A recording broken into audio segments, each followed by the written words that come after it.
Hey friends, I hope you had a great Easter last week where you got to celebrate the risen Christ. It's such a good story and just such good news. I love celebrating Easter every year, but I also love remembering all that Jesus has done every day of the year, right? That's what we need to do. So this week we're talking about what is our response to that resurrection. In other words, what should we do with the information and the news we have about Jesus being alive? Well, the story doesn't end there.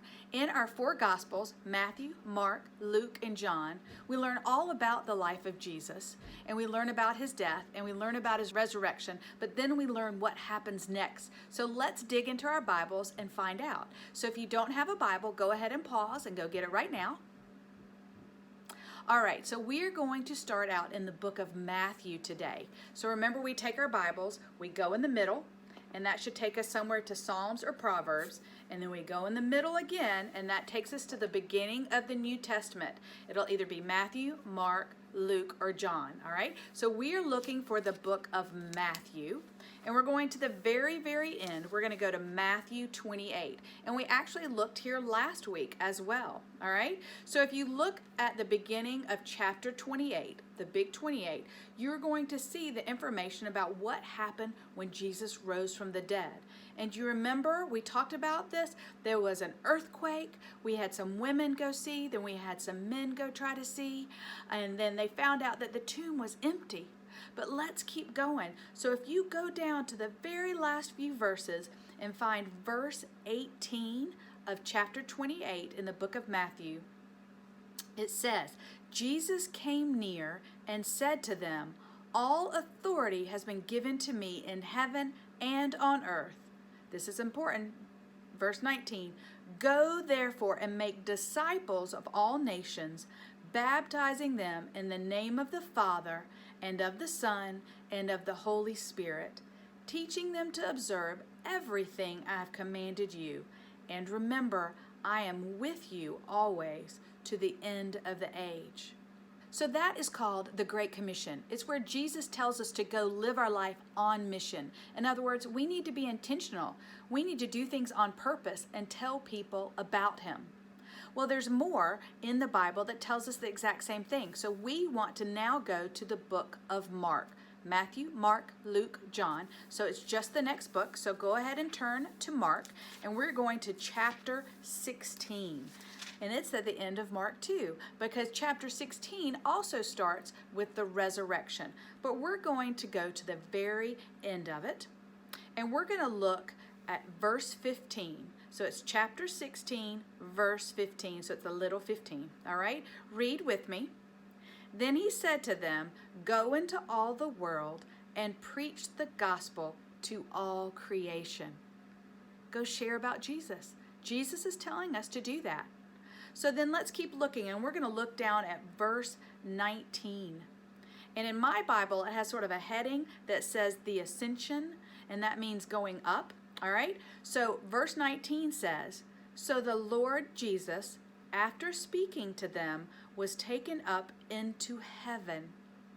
Isn't that great? In other parts of the Bible, Jesus tells us that he had to go back to heaven because then the Holy Spirit was going to come. Acts 1:8 says that we will receive power when the Holy Spirit comes. And so there's so much more. There's so much in God's Word that we can learn from. But this week, we're focusing on the Great Commission, how Jesus has told us to go tell people about him, and then he went up into heaven. And that is really good news. If you want to read more about it, you could go to any of the Gospels and go to the end of each of the Gospels, Matthew, Mark, Luke, or John, and go to the last chapter or so, and you're going to get to read all about it. I encourage you to do that this week. Today we've been talking about how important it is to tell other people about Jesus. Before Jesus went up to heaven in the Great Commission, he tells us to go do that, to go talk to other people about him. So what I've done today is I have a few little dominoes, and I put a little piece of paper on one side, and I drew a smiley face, and I put a cross, and that represents people who know Jesus. But we know there are a lot of people around us who don't know Jesus, and that's very sad. They don't know what they're missing out on. They don't understand about sin and how they're separated from a holy God. And so, yes, that person could talk to this person and tell them about Jesus, but sometimes we can tell somebody about Jesus, and then they can tell somebody else about Jesus, and they can tell someone else. Do you see how that works? Because if we all work together and we all follow the Great Commission and we all tell people about our faith, do you see what's happening? I'm creating a chain reaction. So what if this first person lives here and this other person who doesn't know Jesus lives far, far away? Well, if we're doing everything Jesus says and we're telling all the people around us about him, then we will tell people who will then tell people who will tell people. Do you see? It creates a great chain reaction. And so by this one person sharing their faith, look what can happen to this person in the back who doesn't know. Yeah. This person in the back can learn about Jesus and they can become happy too. We don't know how God's going to use these words that we say, but we do know that God can plant seeds in people's hearts and their lives can be transformed when they hear about Jesus. So I want to encourage you to tell others what you know about him. I want to encourage you to read your Bible so you can learn more and more about him, because you never know what people you can influence, and it could even be people that you don't know. But it's so important for us to be sharing the good news about Jesus because he tells us to. So I have a little trick I want to show you that just uses a sheet of paper that you can use to go tell other people about Jesus. So while you're at home, you can spend this time practicing it so that next time you get to see somebody that wants to know about Jesus, you can just pull out a sheet of paper and do that, all right? So we're going to take our sheet of paper and we're going to take the top corner and we're going to pull it down and we're just going to line it up on the edge and then we're going to fold it. All right, so it's going to look like that, okay? Then we're going to take this other top little corner and we're going to pull it down so that it folds over like that, and we have like a little house. Look, isn't that cute? So we have a little house, okay? Then we're going to fold it again in the middle, and look, we're going to be making an airplane. We all know how to make airplanes, but this one you have to make it following these rules. So that's what we have. So we've just folded it in the middle and we have that. And then we have to make our wings. So we're going to fold it down on the sides. And then we have our airplane. All right? So I have my paper airplane.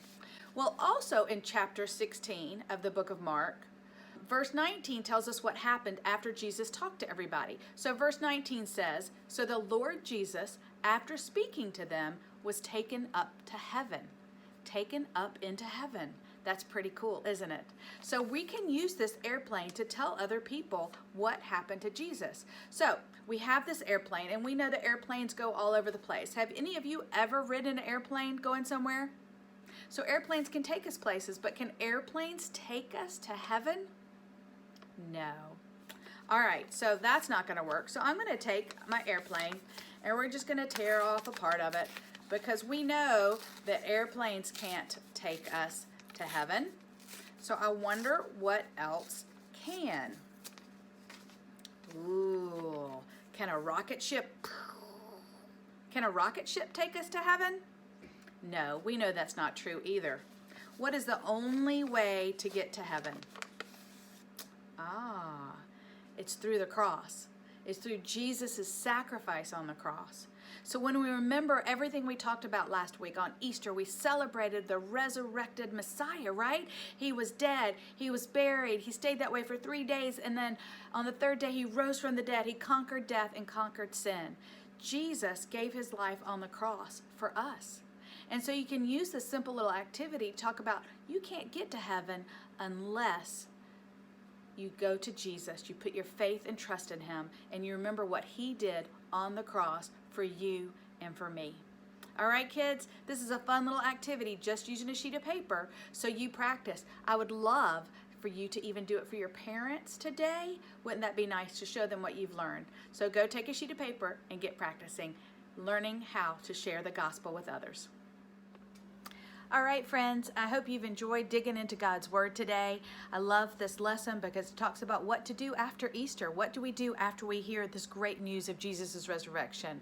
And the answer is, go tell people about it. That's a big deal. So today I want you to check out some music links that I've attached on the website, tabernaclebaptist.org/family, because I've included some links for Shine on Me, which is our Books of the Bible song, but also for that wonderful song, Give It Away, because I do think that fits, right? We want to give away all that we know about Jesus. We want to let other people know and share the good news. I hope you have a good week. I can't wait to see you again.